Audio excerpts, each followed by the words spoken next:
Election commission को मैं वाज़ेह तौर पर पैगाम देना चाहता हूँ कि एक मफरूद के ख़त पर अगर तुम ब्लैकमेल होते हो, तुमने खाक इंसाफ का इलेक्शन करवाने। मौलाना साहब ये बताएं कि जो सूबाई हुकूमत ने आप बागडोर धमाके के बाद कोई SOP जारी की हैं सियासी जज्बों के हवाले से,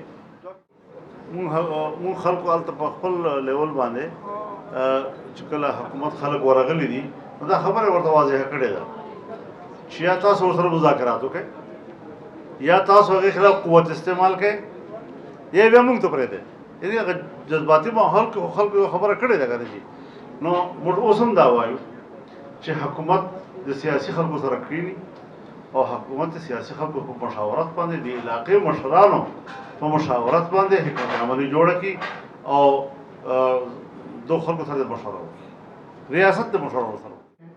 लेकिन हम तो देखो ठीक 9 तारीख को अपनी हुकूमत छोड़ रहे हैं और आगे फिर निगरान हुकूमत बनेगी।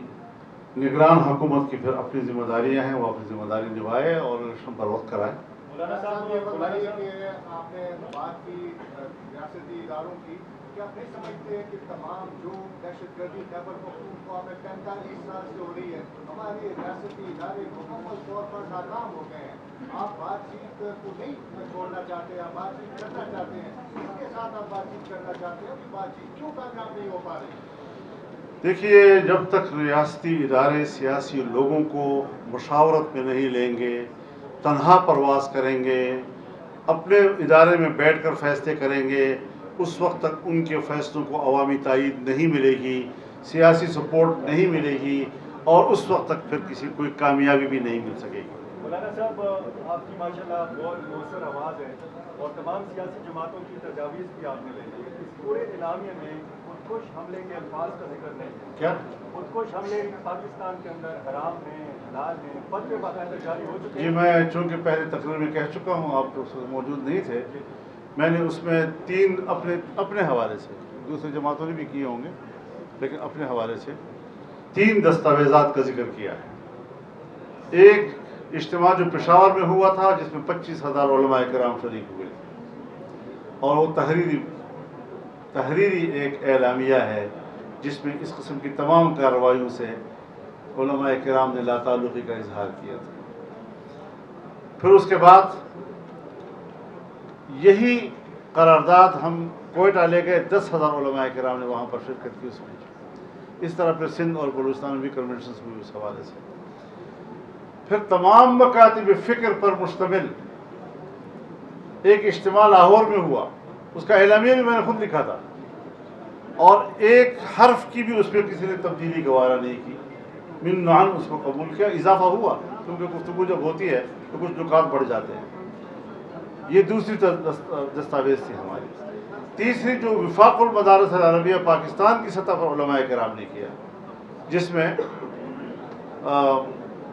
मौलाना समीउल हक साहब भी शरीक थे, मौलाना मुफ्ती मुदरफ़ी साहब मुफ्ती आज़म वो शरीक थे, मौलाना तक़ी उस्मानी साहब शरीक थे, मौलाना अब्दुल सिकंदर साहब शरीक थे, मौलाना खान मोहम्मद साहब शरीक थे।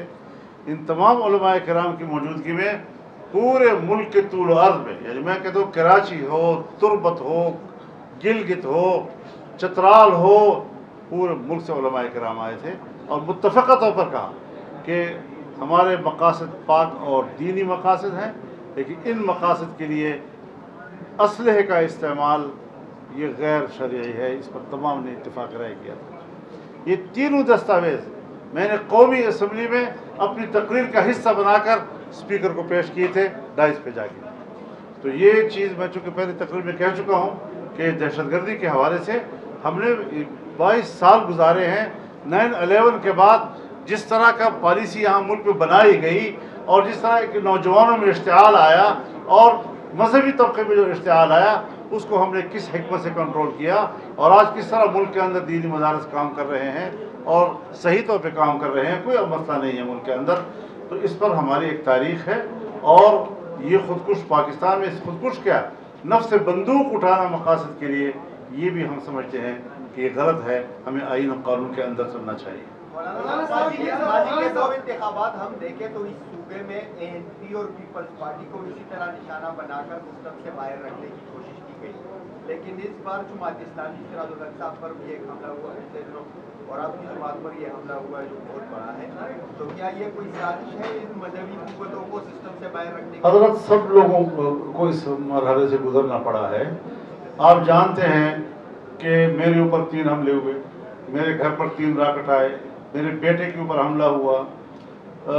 آپ جانتے ہیں مولانا حسن جان صاحب ہمارے پارلیمنٹیرین تھے، وہ شہید کر دیے گئے. مولانا معراج الدین ہمارے پارلیمنٹیرین تھے، ان کو شہید کیا گیا.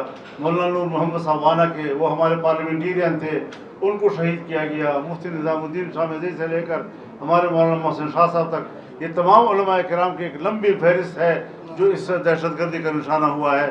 تو ایسا نہیں ہے، ہم پہلے بھی اس دریا سے گزرے ہیں اور آج دوبارہ جب یہ لہر سامنے آئی ہے تو ہم نے ہتھیار نہیں ڈالے، ہم نے اپنا موقف تبدیل نہیں کیا، ہم اپنے موقف پر پوری طرح قائم ہیں.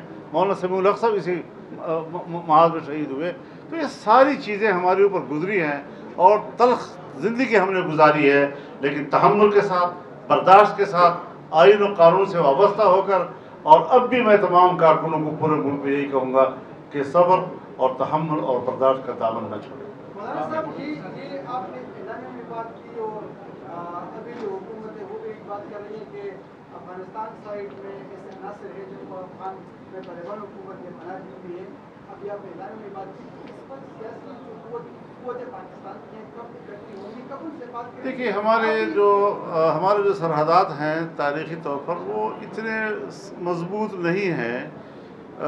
شریک قومیں ہیں، آدھی برادری ادھر ہے، آدھی برادری ادھر ہے، مسجد ادھر ہے، محراب ادھر ہے. اس حد تک ہم تو اس قسم کی صورتحال میں آپ یہ نہیں کہہ سکتے کہ کوئی وہاں کا آدمی ادھر نہیں ہوگا یا ادھر کا آدمی وہاں نہیں ہوگا.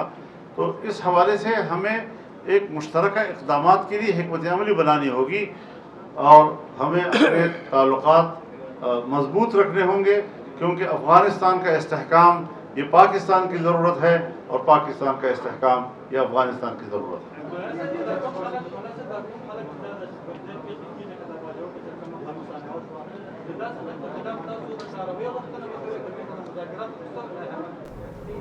مون خلق الته په خپل لیول باندې چې کله حکومت خلق ورغلي دي نو دا خبره ورته واضحه کړې ده چې یا تاسو سره مذاکرات وکړئ یا تاسو هغه خلاف قوت استعمال کړئ یا بیا موږ ته پرېږدئ. یعنې هغه جذباتي ماحول کې خلکو یو خبره کړې ده کنه جي.